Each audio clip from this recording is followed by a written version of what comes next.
El mundo detrás de las cortinas, la historia como instrumento del control de las masas, de Samuel Cruz. Un libro que por primera vez en la historia desmonta la trama oculta detrás de la Segunda Guerra Mundial y responde a preguntas como cuál era el objetivo de los aliados al destruir la psique de los alemanes, o qué papel jugaron el Instituto de Tavistock y la Escuela de Frankfurt en los tratamientos de desnazificación y la reeducación de los alemanes. O incluso, ¿por qué estas instituciones se propusieron aplicar contra toda la humanidad lo aprendido con los alemanes? El mundo detrás de las cortinas, disponible en Amazon en formato físico y Kindle.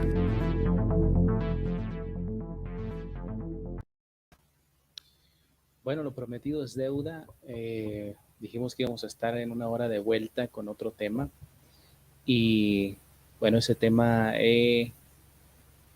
Bueno, ya se está conectando la gente, muchas gracias por esa respuesta tan rápida.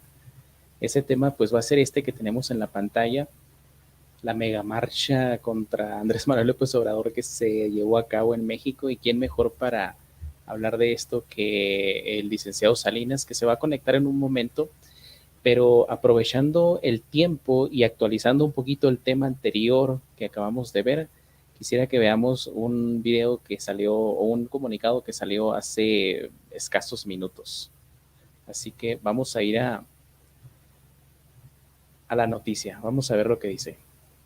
Un minuto de silencio tras horas de angustia que hicieron temer lo peor. El Parlamento polaco ha honrado así la memoria de las dos víctimas del misil que impactó el martes en la localidad de Przewadu, cerca de la frontera con Ucrania. Tras horas de conjeturas sobre si Varsovia invocaría la protección de la OTAN, el gobierno polaco determinó que no se trataba de Rusia, sino muy probablemente de un misil antiaéreo perdido disparado por Ucrania para defenderse de los ataques rusos.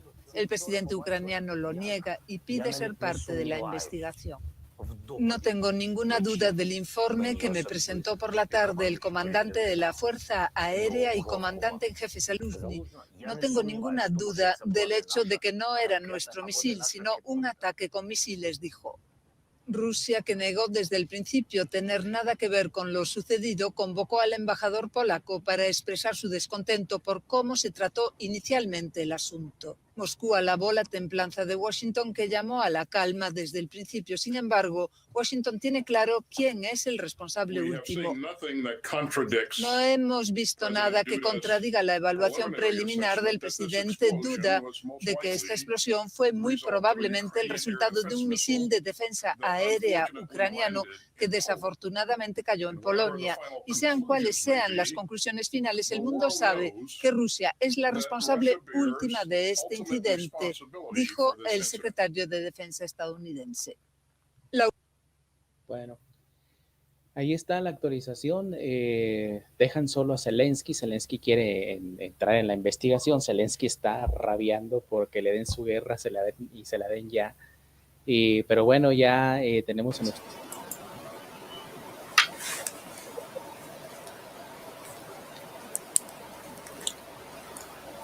No te escucho. No sé si tú me escuchas, pero no te escucho, Samuel. Dame un segundo. A ver, ahí está, Miguel, ahí está. Ya, ahí está. Ahí está. Listo. ¿Qué tal? ¿Cómo está? Buenas noches, don Miguel. Gracias por acompañarnos en esta transmisión de miércoles. Con mucho gusto, Samuel. Aquí estamos a tus órdenes. Pues resulta que en México hemos visto algo que en otras ocasiones se ha repetido en otros países, ese rechazo al socialismo, comunismo de esta nueva izquierda de que está tomando el control en toda América. El Foro de Sao Paulo parece que se están llevando a cabo todos los puntos que habían establecido, don Miguel. ¿Qué ha sucedido? Platíquenos un poco. Lo vimos en su canal de YouTube, lo estuve siguiendo y vimos una marcha realmente muy nutrida.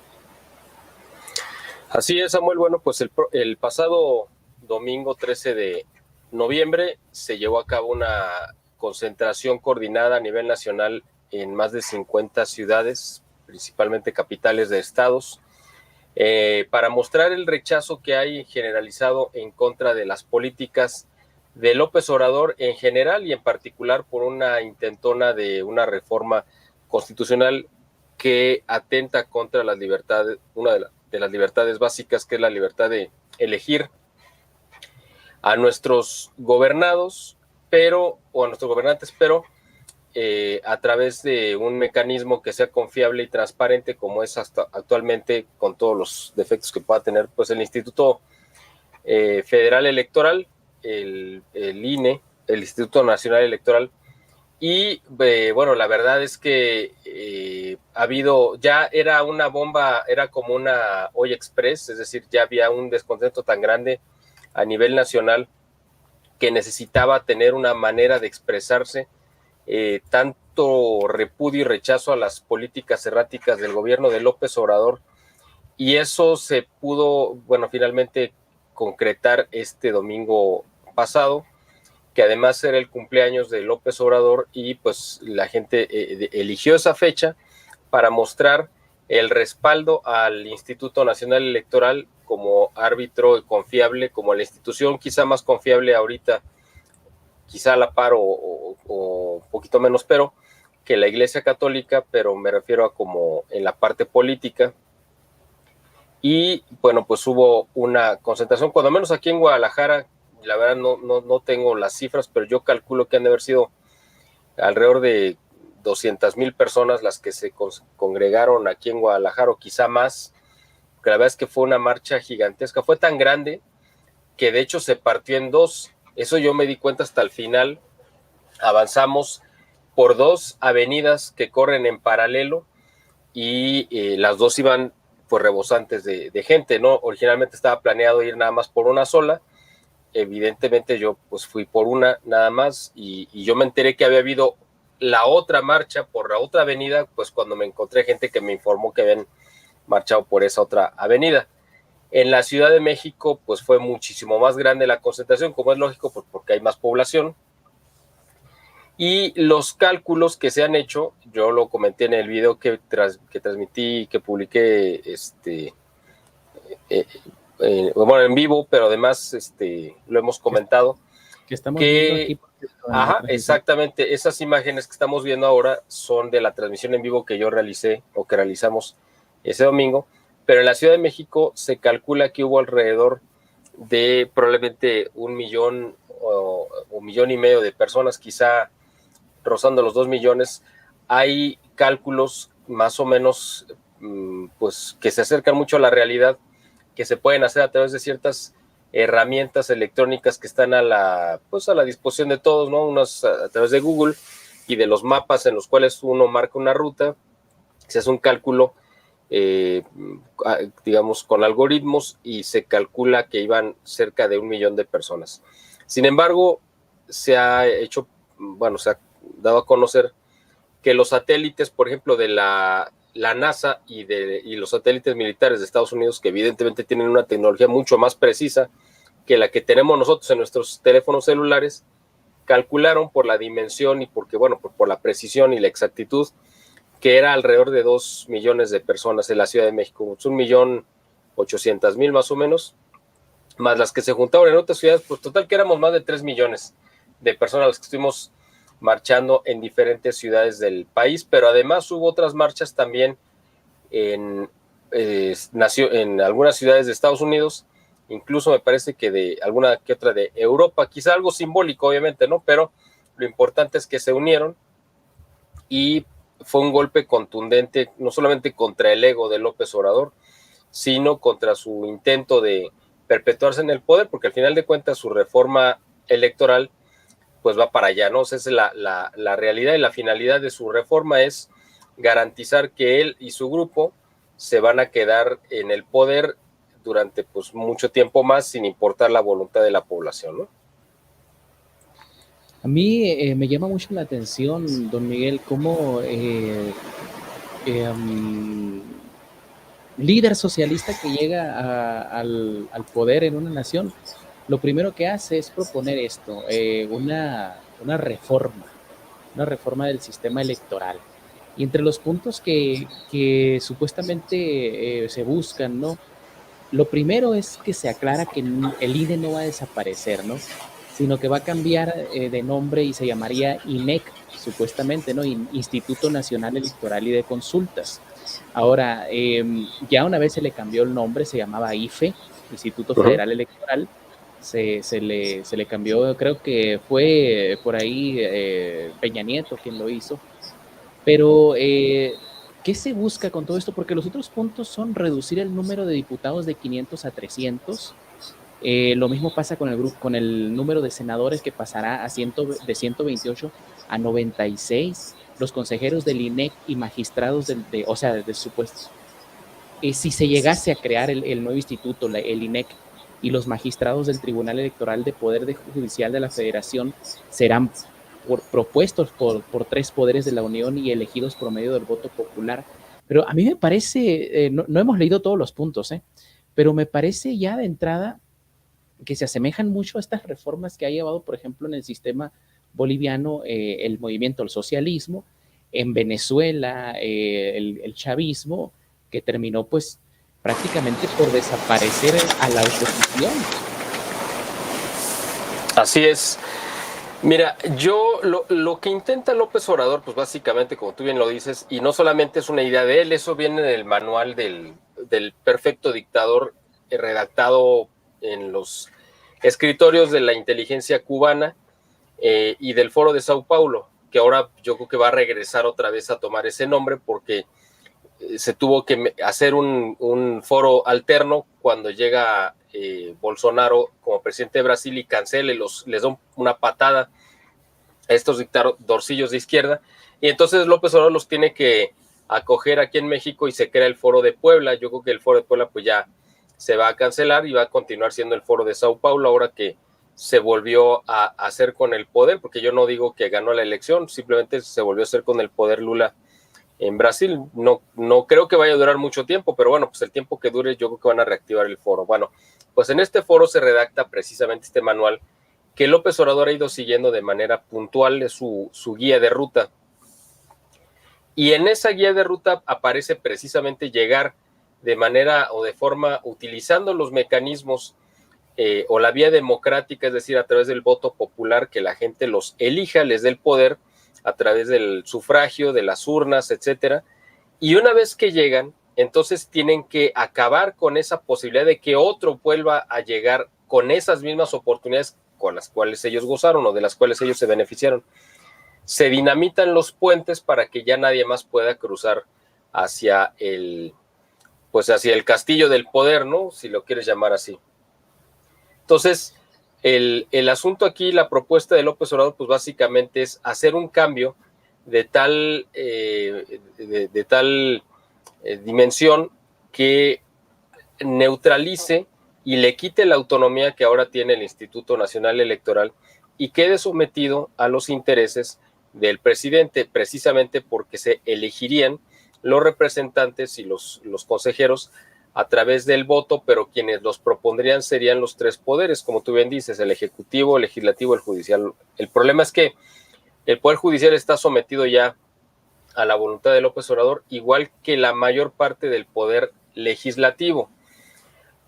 Ahora hay una cuestión ahí medio extraña, porque efectivamente mucha gente ha querido pues que desde hace tiempo se cancelaran esas pues diputaciones y senadurías plurinominales, ¿no? Que son las de representación, o sea, que son esos curules por los cuales nadie vota, pero que igual están ahí, y eso se les entregan a los partidos como una parte precisamente proporcional de los votos que obtienen en las urnas. Normalmente ahí ponen a sus cuadros más calificados, pero que no se van a ensuciar, no se van a desgastar las suelas ni se van a ir a solear para hacer una campaña, simplemente lo van a recibir. Generalmente son la gente, los líderes de partidos, ¿no? El hecho de que López Obrador pida que se cancelen estas curules plurinominales, a quien terminaría afectando, pues básicamente es al partido en el poder, es decir, a Morena. ¿Por qué? Porque ya no tendría la posibilidad de tener una mayoría calificada en ninguna de las cámaras, y al ser el partido mayoritario es el que saldría más afectado, porque es el que lleva la mayor parte de la cuota de reparto de estas curules. O sea, básicamente si se llegara a aprobar esta reforma como la presenta López Obrador, yo no sé si él lo ha dimensionado, pero el que saldría más afectado sería Morena. No sé si lo quiere hacer así o simplemente es un disparate más, no lo analizó, no lo entendió, no se lo explicaron bien, pero esa es la realidad. Y por el otro lado, pues eso de que se pueda elegir a los consejeros, ya no por su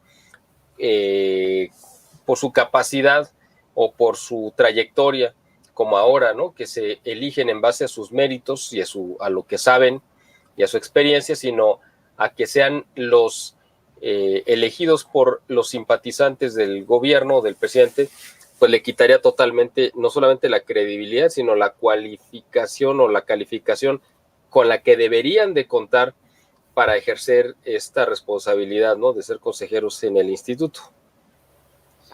Estábamos hace rato transmitiendo algunas cuestiones que han sucedido internacionalmente y quiero recordarle a la gente, por favor, que este espacio Revisionismo y Geopolítica no tiene ninguna tendencia política, tampoco tiene una tendencia de izquierdas y derechas, eso es para los niños de primaria. Hay que entender también que los análisis que entregamos acá, por ejemplo, el licenciado Miguel Salinas tiene muchísimo tiempo metido en el análisis internacional, es asesor de varias instituciones, incluso de instituciones, tengo entendido, militares en México, así que no se asusten por el hecho de que yo a veces hablo de lo que sucede contra Rusia, porque no soy Putin lover, ¿sí? O sea, yo pongo la información como es, no crean que tampoco defiendo a la derecha ni a la izquierda mexicana, estamos haciendo el análisis, así que no vengan con esas cosas, eso es para niños de primaria, ¿sí? Así que no se asusten por eso.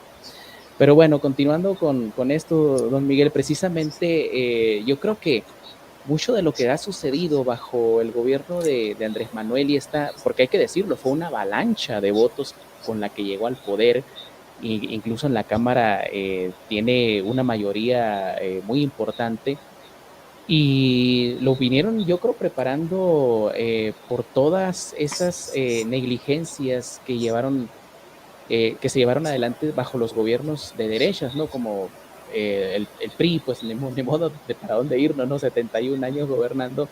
Luego esta supuesta transición del PAN. Y yo creo que se fue calentando la olla hasta que reventó y se convierte en este movimiento que ahora se vislumbra, ya el mexicano se da cuenta que es un peligro entregarle tanto poder a un solo partido, porque básicamente sucedería lo mismo que con el PRI, pero bajo un sistema socialista, ¿no? ¿Qué nos puede decir de esto? Bueno, a diferencia de lo que pasó con el PRI, pues ahí nadie le entregó el poder, ellos se lo arrebataron a la mala, es decir, nadie votó porque ellos se quedaran tanto tiempo, las elecciones no existían, era una simulación.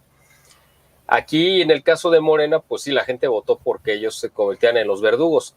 Ahora el asunto es precisamente sabiendo y calculando. El asunto es, hay que verlo así, o sea, López Obrador ya hizo su cálculo político y electoral, porque es para lo único que sabe usar los números, realmente él no tiene otra, para él, pues digamos, la matemática no la utiliza para otra cosa, y él ya se dio cuenta que no le van a dar los números, la verdad no le van a dar, la gente no va a votar nuevamente por Morena, está muy decepcionada, incluso la gente que votó por Morena, pues están muy decepcionados, y son todo tipo de voces, ¿no? Desde intelectuales, artistas, lo que tú quieras, ¿no?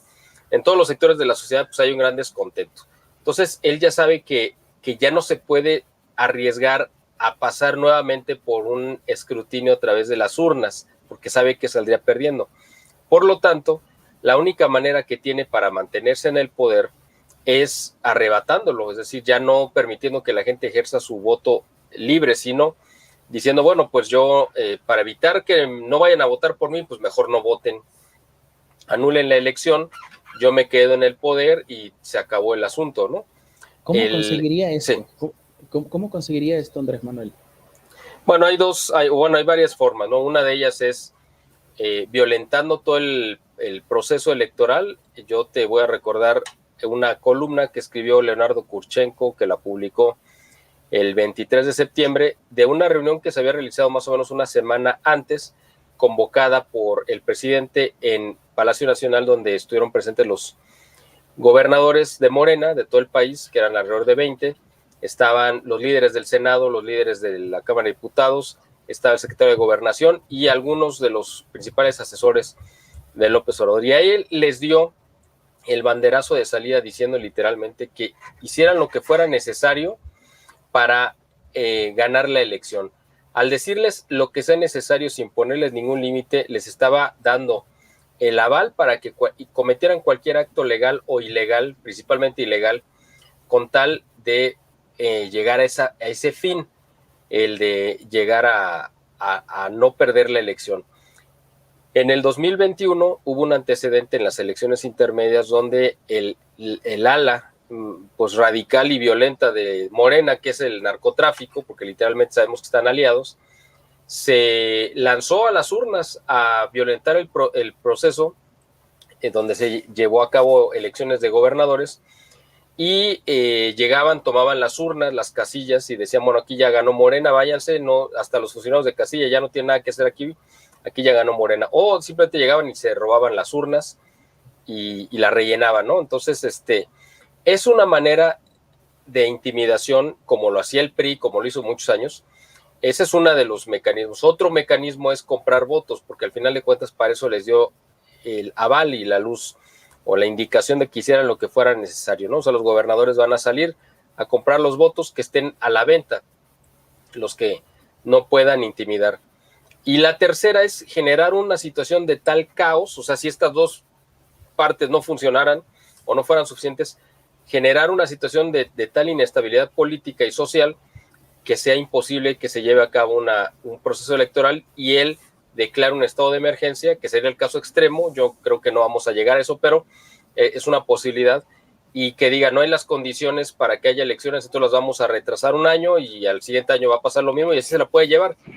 Y lo último, pues básicamente es, si ya logró tener el control del INE o de lo que quede, pues entonces pueden llevar a cabo una elección que va a ser una simulación y va a ganar su candidata o candidato. Yo creo que va a ser candidato, me imagino que va a ser Adán Augusto López, el actual secretario de Gobernación. Me imagino estos escenarios para evitar que López Obrador vaya a perder el poder. Ahora, en ese contexto, o más bien, también hay otra opción, esa no está contemplada en este plan de ruta, pero es que a lo mejor López Obrador ni siquiera llegue vivo al 2024, porque su condición de salud, según se ha sabido por las revelaciones hechas o las filtraciones de Guacamaya Leaks, según los documentos de la Secretaría de la Defensa, pues su condición, ya no digamos la mental, porque esa pues yo creo que es evidente que es terrible, pero me refiero a su condición de salud, es bastante delicada, entonces pareciera que a lo mejor no le va a alcanzar para llegar al 24, pero suponiendo que llegue, yo creo que no va a estar en condiciones de él físicamente quedarse, está demasiado desgastado como para quedarse en el poder, pero no importa, lo que él quiere es que se quede alguien en su lugar y que él pueda seguir gobernando, o sea, instaurar un maximato. Esta historia ya la vimos en 1928,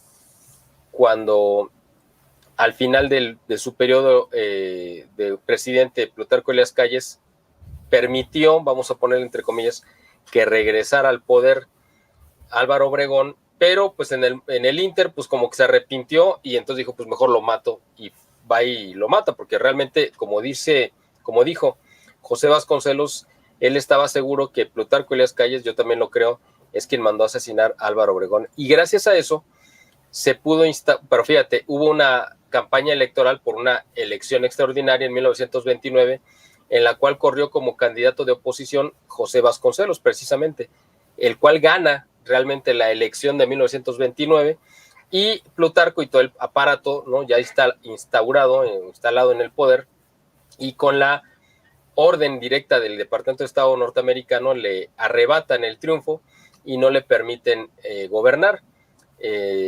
Y bueno, se instaura el maximato, que dura hasta 1934, y él cree, Plutarco Elías Calles, que va a continuar su maximato a través de Lázaro Cárdenas, y resulta que Lázaro Cárdenas pues le da una patada y se instaura en un nuevo maximato que él quería instaurar. Toda esta historia la cuento porque López Obrador la reseñó en esta reunión de gobernadores y él dijo que no podían permitir que les pasara lo mismo que a Lázaro Cárdenas. Por eso es muy interesante este caso histórico. Él dice que Lázaro Cárdenas perdió el apoyo popular y por eso fue echado del poder. Es decir, a lo que se refiere López Obrador es que Lázaro Cárdenas debería de haberse perpetuado en el poder, pero perdió el apoyo popular. Y es curioso que lo mencione porque Lázaro Cárdenas, el único acto popular que tuvo en su gobierno y de aceptación pública fue pues la expropiación de las empresas petroleras.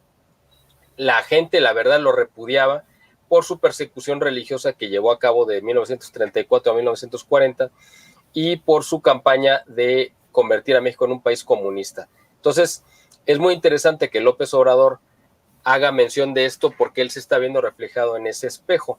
Pero la parte más interesante de esta historia es que aun cuando México en ese momento se veía totalmente perdido, hay que ver que fueron de 1924 a 1940, es decir, estamos hablando de 16 años, que parecía imposible que México pudiera salir de ese atolladero de la masonería más dura que había desatado una segunda revolución y una guerra civil de persecución religiosa, había matado sacerdotes y religiosas, etcétera. Y después viene la instauración del comunismo. O sea, no podíamos imaginar un escenario peor y de repente la providencia actúa y llega al poder un hombre que parecía inofensivo como el general Manuel Ávila Camacho, pero que le dio una patada a los dos, los neutralizó tanto a Plutarco Elías Calles como a Lázaro Cárdenas, los somete a ambos y lanza un proyecto muy ambicioso de desarrollo para el país que se llamó el desarrollo estabilizador, que dura 30 años y son los 30 años de mayor auge y bonanza económica que hemos vivido, crecimiento continuo real de infraestructura, etcétera, alza de los niveles de vida y además, lo más importante, él fue el último militar que tomó el poder y él supo que era el momento de que los civiles se hicieran cargo de la presidencia y les entrega el poder.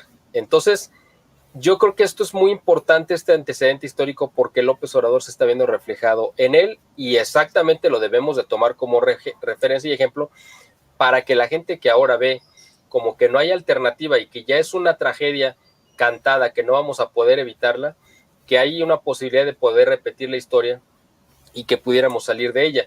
Para que llegara Manuel Ávila Camacho, también intervino el gobierno de Estados Unidos, ciertos resortes, para impedir que Lázaro Cárdenas no solamente se perpetuara en el poder, sino además que se convirtiera en la Cuba que quería la Unión Soviética. Es decir, el proyecto de Cuba se hizo 20 años después porque lo querían haber hecho antes en México, en 1939, como no se pudo, entonces la Unión Soviética, bueno, en ese momento pues básicamente todavía no existía, pero el comunismo de Rusia, que le había echado el ojo a México a través de Lázaro Cárdenas, pues vio frustrados sus planes y los tuvo que reenfocar hacia Cuba en 1959. Entonces, esto puede volver a suceder, no hay que no hay que sentirnos derrotados. Este golpe que se le dio a López Obrador el pasado 13 de noviembre, yo creo que es muy importante, es un detonante social, y él lo sintió tan fuerte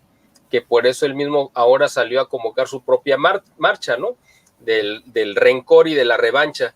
Más que marcha va a ser la revancha, él lo quiere ver así, el 27 de noviembre, que además estaba convocada otra marcha en contra de López Obrador. Así que bueno, yo creo que estamos en una situación muy interesante de nuestra historia. Es bastante interesante, lo escuchaba con mucha atención, don Miguel, el hecho de que se vea reflejado Andrés Manuel con esa historia que nos cuenta, que no es para menos, no es para tomarla a la ligera. Ahora, hay muchas, bueno, aquí poníamos unas notas, ¿no? Sabemos que en Brasil hubo recientemente elecciones presidenciales y aunque los medios de comunicación han dado por ganador desde el primer minuto a Lula da Silva, la realidad es que en las calles brasileñas se está llevando adelante una batalla campal casi. Hay saqueos, hay violencia, hay bloqueos, porque la gente pide que se haga un recuento. El sistema brasileño de voto es el voto, perdón, es el sistema que utilizan en Estados Unidos, que está hecho para el fraude, ¿no? El sistema de Smartmatic. El Smartmatic, sí, y ahora resulta pues que a Andrés Manuel le gustó mucho el sistema, y él dijo, ¿no? En una de las mañaneras dijo, pues hay que copiar lo bueno, pero bueno, ¿para quién, verdad? Claro, así es. Bueno, esto lo vimos de manera, bueno, ya se había venido dando este sistema de cómputo, se desarrolló en Venezuela y ha habido muchos involucrados. También hubo gente de Cataluña involucrado con la idea de poder manipular las elecciones, es decir, esta ala izquierda, bueno, o comunista, como le queramos llamar, que se pues ha desplegado en todo el mundo, pero especialmente sobre Hispanoamérica, con la idea precisamente de ir poniendo cada vez más los regímenes que la gente ha repudiado y que ahora los están volviendo a imponer. O sea, ¿cómo pueden hacer que la izquierda regrese al poder si la gente lo repudia en las urnas? Bueno, pues manipulando el programa de cómputo para que al final de cuentas que parezca legal y transparente, pues resulta que ellos son los que están imponiendo los resultados que quieren. Esto se vio de manera descarada en la elección de Estados Unidos en el 2020 y de la misma forma que se le arrebató el triunfo a Donald Trump, pues ahora lo hicieron en Brasil. Precisamente ¿por qué? Pues porque van por ese camino. Ahora, las elecciones recientes como la de Chile, la de Colombia y Perú, pues evidentemente fueron experimentos para la de Brasil, para hacer que la gente pues sintiera que era inevitable que regresara la izquierda. Esto pues es falso. López Obrador quiere apoyarse en esto para poder legitimar su dictadura. Esto va a traer consecuencias, no sabemos en qué va a acabar la situación de Brasil, pero ya sabemos que la prensa internacional va, igual que sucedió con la elección de Estados Unidos, pues blinda por completo, ¿no? al impuesto, en el caso de Estados Unidos, pues a Biden, pero ahí están las consecuencias. Ahora Estados Unidos está hundido en todos los rubros, ¿no? Económico, político, social, con un presidente que es una caricatura, y pues los que lo defendieron pues ya no saben cómo salir del atolladero, ¿no? Y saben, esto además ha fortalecido la postura y la influencia de Donald Trump, y precisamente en estas elecciones que hubo hace una semana en Estados Unidos, las intermedias, también iban a arrasar esa famosa ola roja. Pues sí, fue una ola roja, lo que pasa es que no les permitieron ejecutarla, es decir, este sistema precisamente impidió que los republicanos, y especialmente los republicanos patriotas, ¿no? Los de Trump, quedaran como la mayoría, como realmente sucedió, y se volvió a manipular la elección. Así que esto va a traer consecuencias pues inimaginables. Ahora, hay un dato importante que quiero comentarte, Samuel.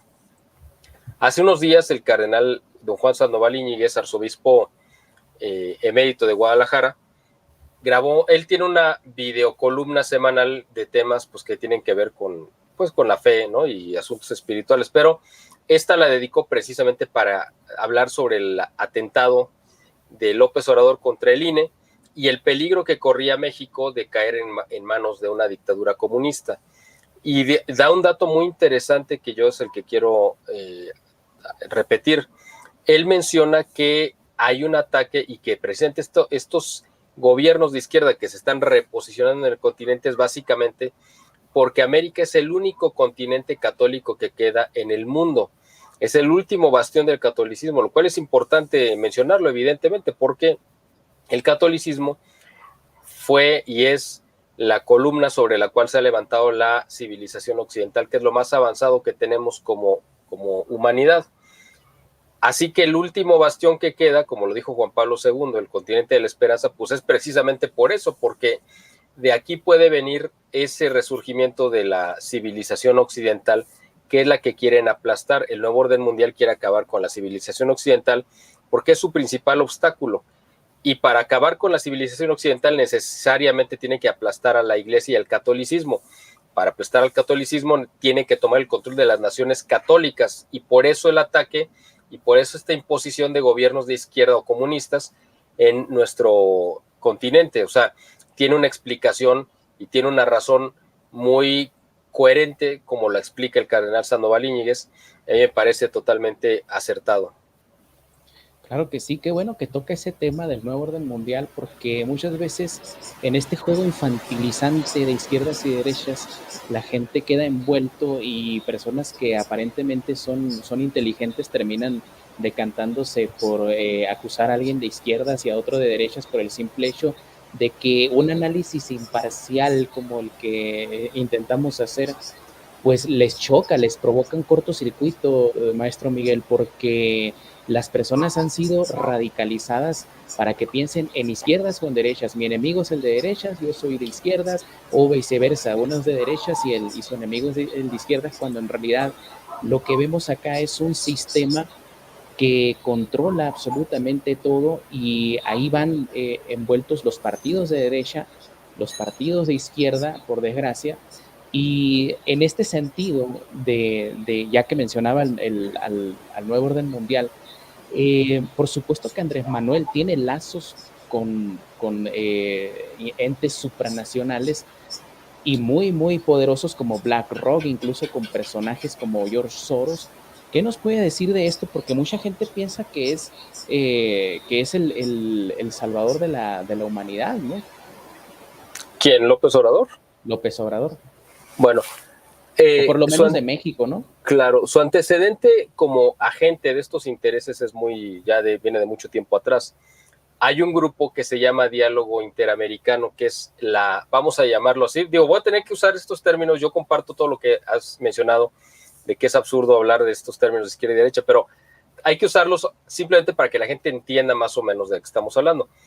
El proyecto Democracia es la expresión de derecha de George Soros y sus intereses, Proyecto Democracia.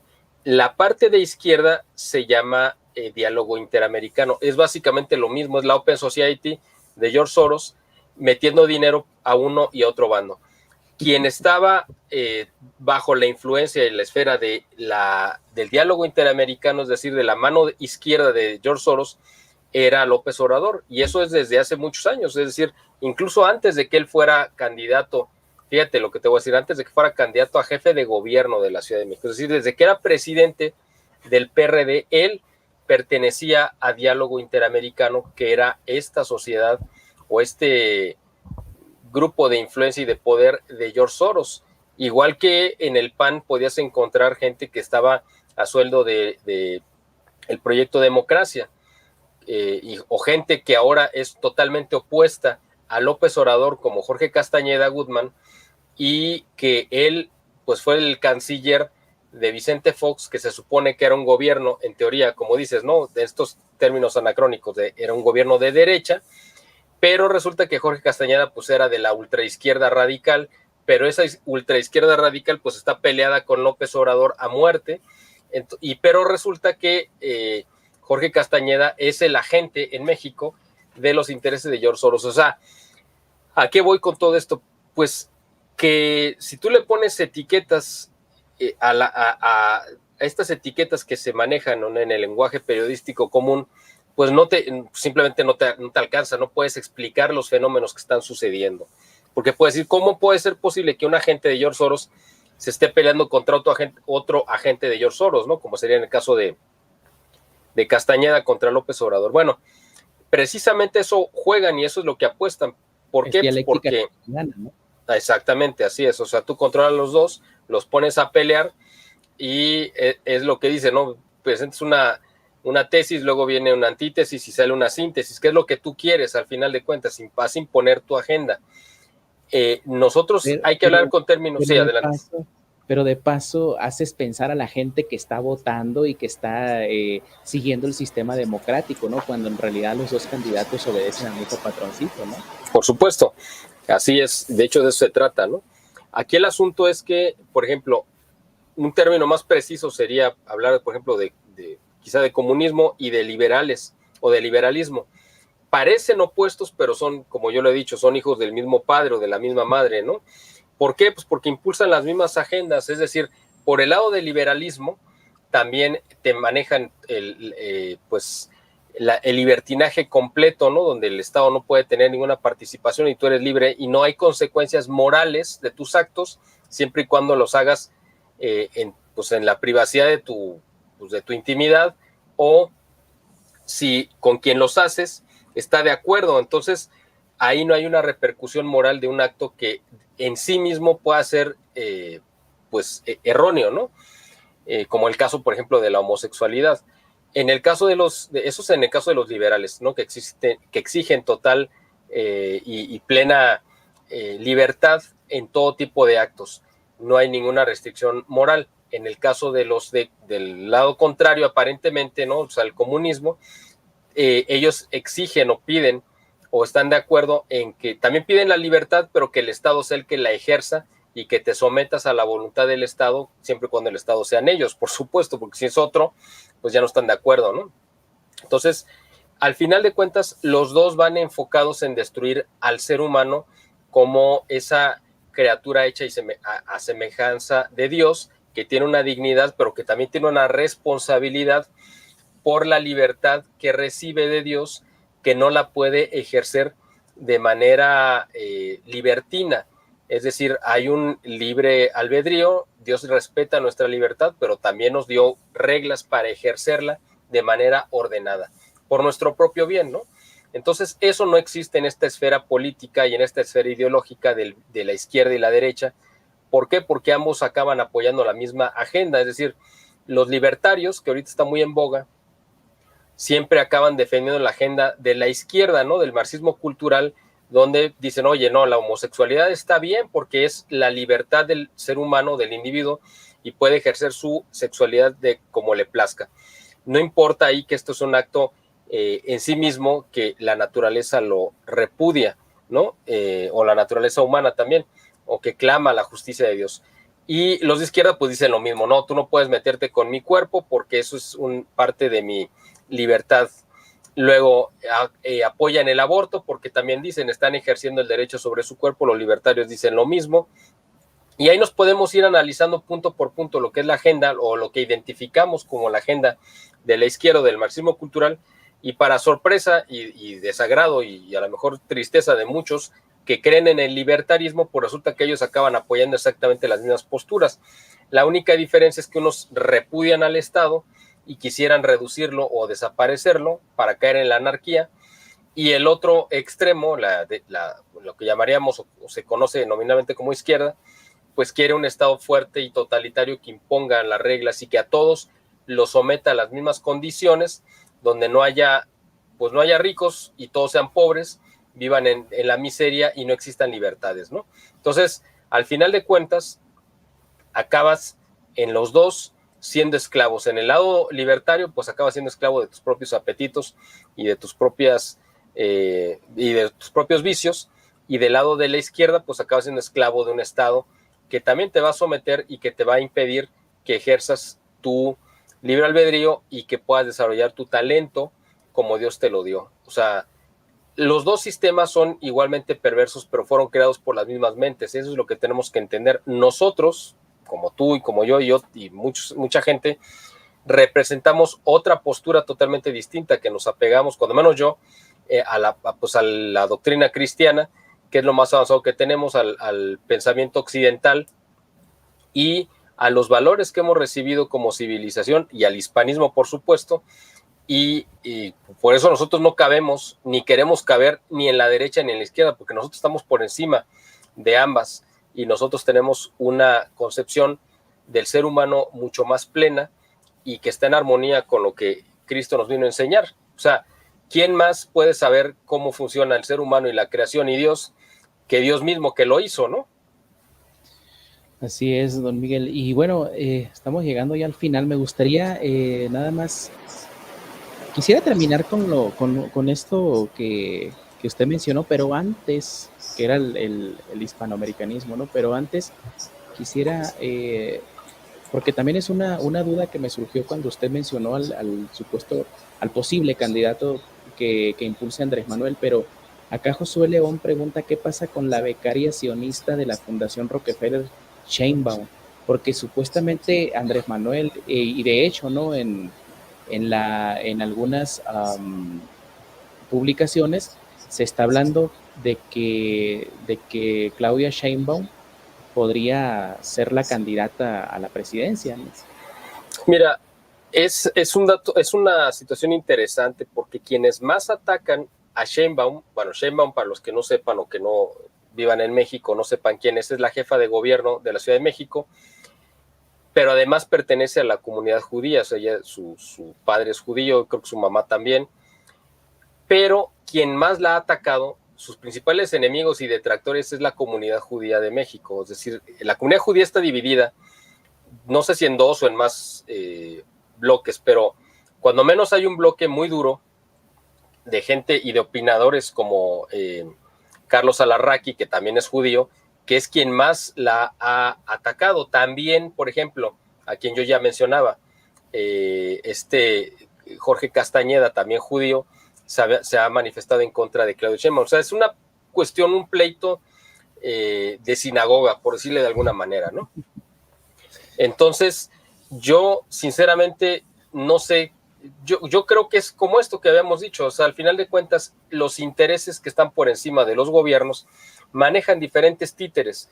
Claudia es una, si les funciona, pues qué bueno, pero si no la pueden desechar y tienen otros, tienen a Marcelo Ebrard, tienen a Ricardo Monreal, que por ahí también hay quien dice que también tiene raíz judía, yo no lo sé, pero aunque no lo tenga, pues actúa como si la tuviera, o sea, al final de cuentas es la misma, porque se ha inclinado y ha sido muy solícito con el Estado de Israel, y Adán Augusto López, que es el actual secretario de Gobernación, que es la persona yo creo que más cercana a López Obrador. O sea, no importa cuál de los títeres que pongan, el asunto es que el titiritero es el que está controlando el tablero. Nosotros tenemos que denunciarlo al titiritero, no a los títeres. O sea, los títeres pues los puedes cambiar, desechar o tirar, no importa. El asunto es quién está moviendo los hilos. Y nosotros, nuestra labor que haces tú y que hacemos nosotros, pues es hacerle visible a la gente que hay un titiritero, porque la gente ni siquiera lo ve, ni siquiera se lo imagina. Ese es el problema, ¿no? O sea, hay que decirles, oye, este es el verdadero problema, no te fijes si el títere se levanta, se cae, porque no importa, él no está actuando por su cuenta, lo están moviendo. Y eso no solamente es aquí en México, eso pues pasa en todos lados. Ha habido algunos que se han salido del control y bueno, pues se les viene encima toda la maquinaria. Eso le pasó a Trump, le pasó a Kennedy, le han pasado otros casos en la historia y pues de repente pues hay quien dice, oye, no, esto ya no me conviene y mejor lo sustituimos. ¿Qué va a pasar? La verdad, yo a Claudia Sheinbaum no le doy ninguna posibilidad, porque además, suponiendo, vamos a pensar que no existe un titiritero y vamos a suponer que todo se decide aquí en México. Es un escenario que no es real, pero vamos a suponerlo. López Obrador de todos modos está tan enfermo y es un misógino tan retorcido que no permitiría que una mujer, aunque sea su incondicional, pues llegue al poder. Él está comprometido desde hace muchos años con Adán Augusto López, su secretario de Gobernación, con quien se ha criado desde la adolescencia y a quien le debe muchos favores. El hecho de estar libre y de no haber sido enjuiciado por haber matado a su hermano en la adolescencia, se lo debe al papá de Adán Augusto, que intervino con el gobernador en ese momento de Tabasco para que no hubiera una investigación que acabara determinando que Andrés Manuel había matado a José Ramón, su hermano, ¿no? Fíjese que ese detalle no lo conocía, pero como siempre le digo a las personas que están por acá, hay que recordar que las personas que llegan al poder suelen tener muchos cadáveres en el closet. Don Miguel... Bueno, López Obrador tiene un cementerio completo. Ya hablaremos de eso, ojalá que en próximas ocasiones. Para terminar, me gustaría mucho recalcar eso que mencionó usted, de que hay un ataque abierto contra Hispanoamérica. Me gustó mucho esa observación porque muchas veces desaparece del análisis internacional la parte metafísica o espiritual, como le quieran llamar. Sí, hay muchas personas a las que les provoca picazón la religión, así que llamémosle metafísica, y a los que les gusta la religión y que entienden de ese tema, pues adoptemos ese término también, ¿no? Pero ciertamente hubo una guerra entre dos bloques económicos, culturales y espirituales que se perpetuó, que muchas personas piensan que terminó, pero que aquellos que observamos la cuestión o intentamos observarla de una forma profunda, vemos que sigue todavía, que es esa guerra entre la Inglaterra de la pérfida Albión contra la España católica. Y eso me provocó mucho ruido cuando usted dijo que Hispanoamérica es el bastión de la civilización cristiana. Así es, porque de hecho, bueno, yo dediqué no sé si alguna vez tuviste oportunidad de leerlo, un número especial de nuestra revista del BIE a este tema, precisamente esa lucha que se dio en los últimos 500 años entre el modelo imperialista británico de saqueo que dio como consecuencia la piratería, que a su vez se convierte en un modelo económico llamado la economía de libre mercado. Y por el otro lado estaba el modelo hispanista, el modelo hispanista que fue el que los reyes católicos lanzaron para ganar almas en todo el mundo, en todo el mundo que se conocía. Sí. De hecho, incluso la batalla iba a sistemas monetarios distintos, ¿no? El patrón oro impulsado por Gran Bretaña y el patrón plata impulsado nominalmente por España, ¿no?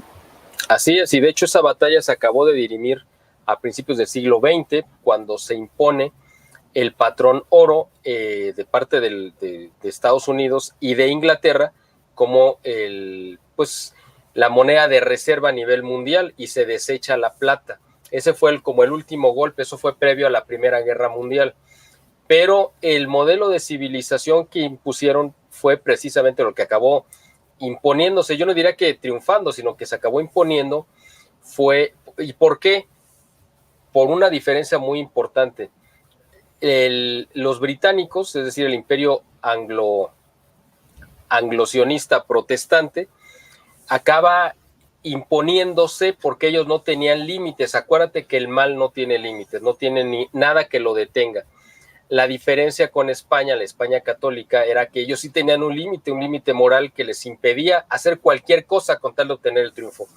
Y en ese no hacer cualquier cosa, pues evidentemente se circunscribe la religión, que para ellos evidentemente era una situación, era una prioridad respetar lo que venía, lo que decía la religión. En el caso de los protestantes, que ya se habían deshecho, ya se habían quitado ellos veían como esa limitación, ya al adoptar el protestantismo, pues el protestantismo era tan laxo que les permitía hacer lo que fuera con tal de obtener el resultado que estaban buscando, o con tal de destruir o hacerle daño a la Iglesia Católica.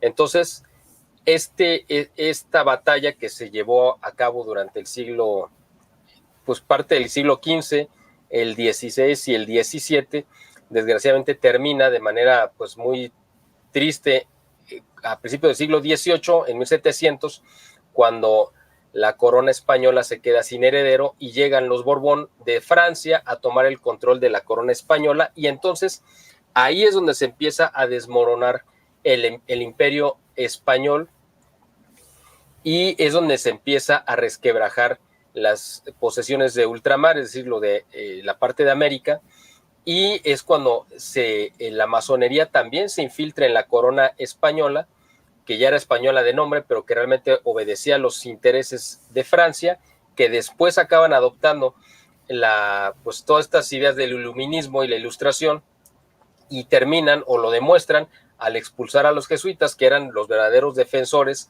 de este legado hispano-católico que habían heredado no solamente por la orden y por San Ignacio de Loyola, sino como herederos también directos espirituales de la corona de los reyes católicos. Entonces, pues ellos son los que sientan las bases para que se acabe desmoronando el imperio español, que era el obstáculo que tenía el imperio británico. Y una vez que Estados Unidos se acaba independizando de Inglaterra, pues Inglaterra vuelve a echar las redes sobre Estados Unidos y ahora se convierte en el imperio angloamericano, protestante, sionista, que tiende sus tentáculos sobre todo el mundo, y pues ya vemos las consecuencias que estamos padeciendo, ¿no? En estos momentos. De hecho, esto ha venido de los últimos 250 años, donde la masonería, fundada ya sabemos por quién, pues ha puesto gobiernos y ha creado toda una cultura política perversa, que es la que hemos padecido nosotros, por ejemplo, en México durante 200 años y que nos tiene en la postración. Hemos salido o sacado un poquito el cuello en algunas ocasiones, como en el periodo de Porfirio Díaz o en este periodo que te mencionaba del desarrollo estabilizador, pero pues han sido como momentos excepcionales de nuestra historia, en una constante de masonería. Por eso, además, y para terminar, la realidad es que esto que hemos platicado a lo largo de esta hora, que hemos hablado de temas políticos, sociales y lo que tú quieras, la realidad es que es el reflejo, todo lo que estamos hablando de política es el reflejo de una lucha espiritual que no se está peleando en este plano, sino precisamente en ese plano espiritual que nosotros no vemos directamente, pero que vemos su reflejo. Esa pelea espiritual, pues en la cual estamos involucrados y que además ya fue ganada, pero que siguen las escaramuzas todavía. Y bueno, pues el mal sigue, no ha aceptado su derrota. Sabemos que los malos normalmente cuando son derrotados no aceptan su derrota. Ya lo tenemos aquí también en el caso de López Obrador. Así que, porque así actúan, ¿no? El mal. Así que esta es la verdadera batalla y por eso Hispanoamérica es el continente de la esperanza para la humanidad, porque de aquí debe de volver a surgir esa luz que trajo el catolicismo y esa batalla espiritual que se ganó en la cruz hace 2000 años. Nosotros somos esos herederos y somos quizá los últimos que podamos defender y pues coronar esta batalla, ¿no?, que nos ha tocado enfrentar. Así es, don Miguel. Bueno, ahí está la batalla.